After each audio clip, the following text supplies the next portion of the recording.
What's up, everybody? Welcome to my channel. I'm Crystal Divine Queen, and this is my indigenous lifestyle.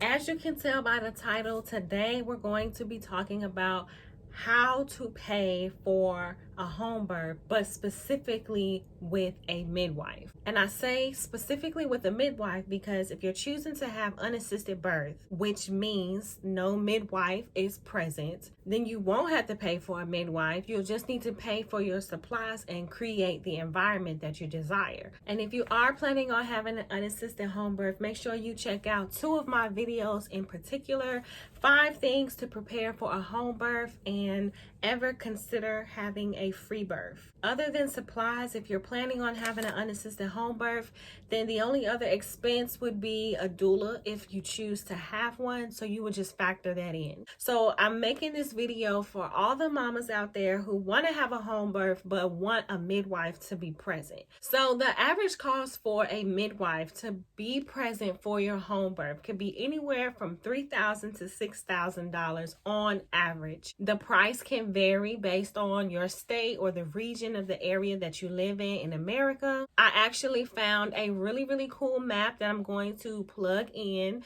that kind of gives you an estimate of how much it would cost to have a midwife for your home birth depending on the region that you live in America. Now, some midwives do offer discounts or reduced rates depending on the situation. There may even be payment plans as an option to pay for midwifery services. And on the same website that I found the charts, they actually have a list of reasons why a midwife may consider reducing or giving a discount for her services. So now that we know the average cost for a midwife for your home birth experience, let's get into how you're going to pay for her midwifery services. Let's just start with the most obvious way that you would pay to have a home birth with a midwife, and that is through insurance. There's 3 types of insurance that typically cover home births with a midwife.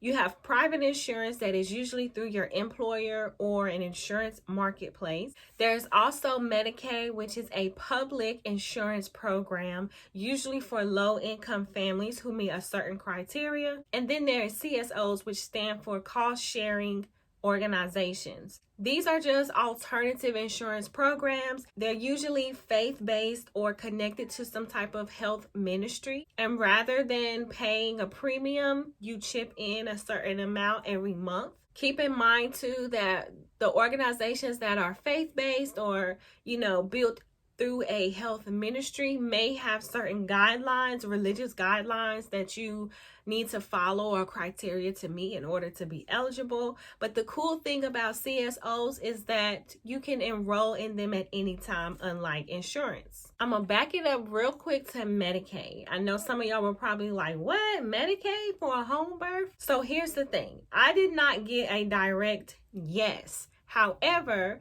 during my research, I did not find a direct no. So that lets me know that there's a gray area. And there is a chance, depending on where you live and all the other circumstances, that you may be able to use Medicaid to pay for your home birth experience with a midwife. So if you have Medicaid, don't just assume that they don't pay or will not cover or even, pay a portion of the fee for you to have midwifery services during your home birth. Do your research, dig very deeply and find out, because it could very well be an option for you. Now, if insurance is not an option for you, don't panic. I have a list of ideas of how you can fund paying out of pocket for your midwife. Some ways that are not directly out of your pocket. HSA and FSA. For those of you who are unfamiliar with those terms, HSA stands for Health Spending Account, and FSA stands for Flexible Spending Account. FSA is an employee benefit to set aside money from your paycheck to pay for healthcare expenses, and HSA is a savings account you own and control to pay for healthcare expenses that tax exempts, and you set up with a qualified HSA trustee. So those are two options that you may not have been aware of that you probably have access to utilize to pay. Or it is something that you could possibly set up to prepare yourself for the pregnancy that you want to have later on in the future. And you can just tap into that and not really worry about where's the money going to come from. Next, you can always look into credit cards and financing. Look into a low interest account or take notice and jump on a special. See if you're able or eligible to get a personal bank loan. Consider applying for a credit card where you can get a special cash back offer. Or just look into a company that offers financing. These are all ways that you can probably pay for, or not even pay for the whole thing, but contribute towards your home birth experience with a midwife, and it doesn't come directly out of your pocket. Another option that doesn't come directly out your pocket would be looking into your IRA. What is your retirement fund looking like? If you have one, that is an option for you to look into. Don't forget about your tax refund check either, queens, okay? That check right there is more than enough to pay for your midwifery services. And even if it is the whole refund check that goes towards your midwifery services, how important is that birth experience to you, to be at home, to be with a midwife, to have that security blanket?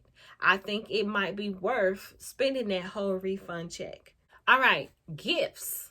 Gifts is something that can hold a whole lot of weight. You got your birth registry, okay? You can put in crowdfunding, accept donations. Holidays may be coming up. You can ask for gifts or gift cards or just money to go towards paying for your midwife. I would say use every event related to your baby to ask for money or donations or just a portion of the amount of money that you would need to pay for the midwife.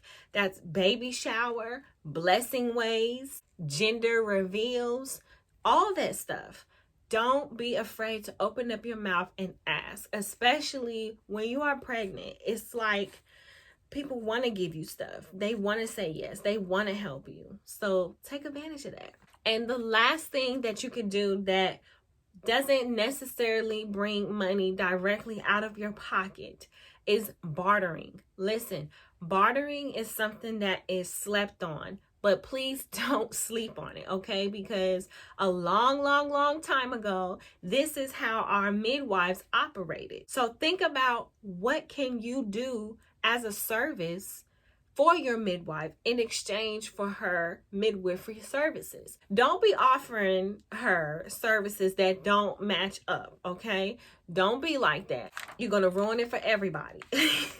But seriously, all jokes aside, this is the way that midwives traditionally worked. And there are so many great things that you can offer as a service to get her midwifery services back in return. Are you in the business of fencing? Do you know someone who can cut trees? What about building a shed? Are you in a dog grooming business? Maybe you can offer her free dog grooming for a whole year. How about training dogs? Is that something you can do? Extensive house cleaning could be a good one. Any type of mechanic work, handyman services. Just think about, what can you do? What do you do for a living? How can your family be of service and help out to barter for her midwifery services? Are you a massage therapist? Are you a photographer? Are you a chiropractor? Are you a chef? Do you have a catering business? Are you a website designer? Do you have a hookup on a car?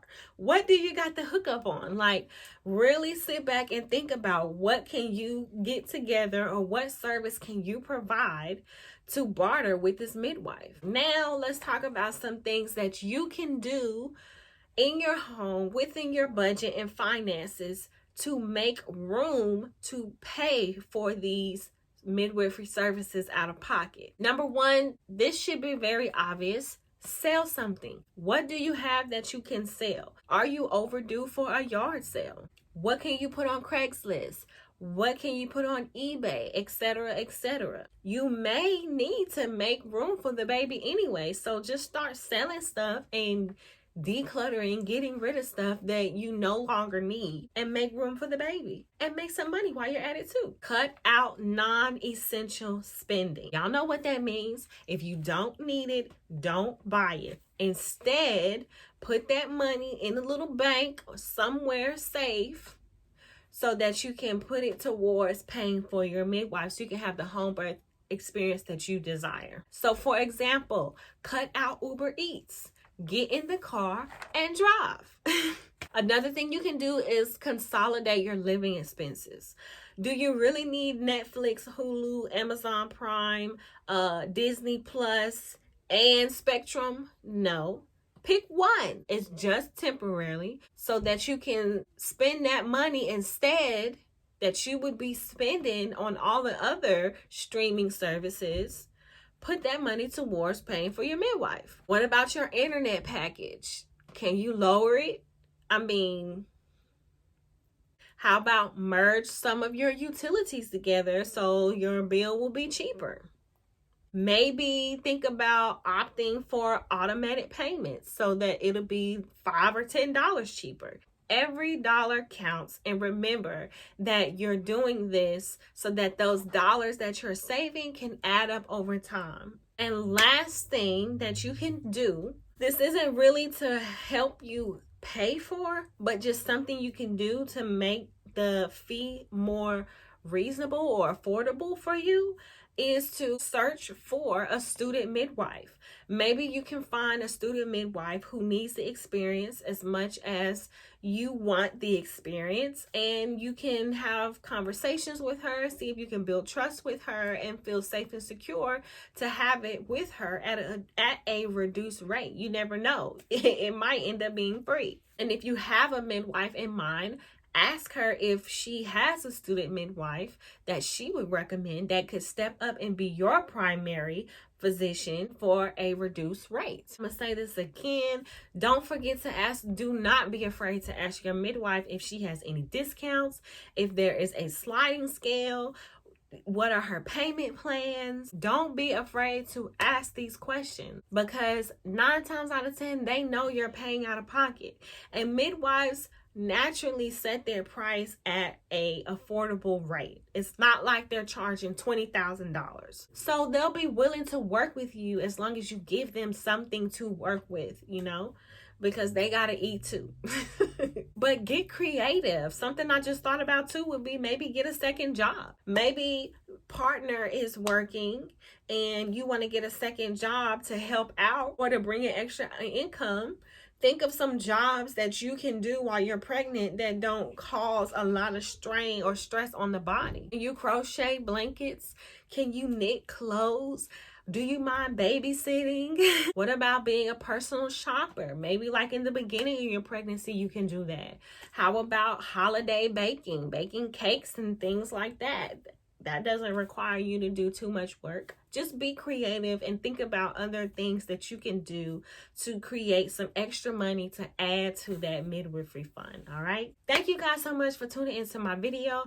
I hope that this helped. I hope that it gets some gears turning in your minds and you just don't feel discouraged about how am I going to pay $3,000 to $6,000 for a midwife out of pocket. Because even though I gave you guys a lot of things to consider, the list goes on and on and on. So do your research and find out, ask other people, how did they pay for their midwives? You never know, they might have a hookup for you. All right.